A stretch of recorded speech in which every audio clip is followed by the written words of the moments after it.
আল্লাহ কখনো চাবি না বানাইয়া ওইটার তালা বানায় নাই। কথা কন, তালাও যেহেতু আছে ওই তালার চাবিও বানিয়েছে কে?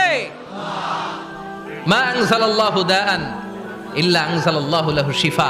আল্লাহ দুনিয়ায় এমন কোন রোগ পাঠায় নাই যেই রোগের ঔষধ বানায় নাই, এমন কোন রোগ নাজিল করে নাই যেই রোগের কোনো চিকিৎসা বানায় নাই, হয়তো সেটা আবিষ্কার হয় নাই। অনেকে ক্যান্সারের কথা বলতে পারেন যে হুজুর ক্যান্সার এমন রোগ, এই ক্যান্সার তার নাই কোনো অ্যান্সার, কিন্তু বিজ্ঞানীরা বলতেছে এটারও অ্যান্সার আবিষ্কৃত হচ্ছে। সুবহানাল্লাহ কইবেন না? কিছু কিছু ক্ষেত্রে হয়েও গিয়েছে।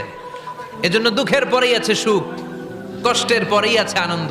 এই দুনিয়াটাই এরকম, কষ্টের পরই আনন্দ। দেখবেন তারাবির নামাজ 20 রাকাত পড়তে কষ্ট লাগে না? কোমরে ব্যথা, হাঁটুতে ব্যথা, কিন্তু 20টা রাকাত যখন শেষ করে মসজিদ থেকে বের হই একটা আনন্দ আছে না নাই? কষ্ট করে পরীক্ষার জন্য প্রিপারেশন নিলেন আপনি কয়েক মাস, কিন্তু ফলাফল যখন ভালো হয় তখন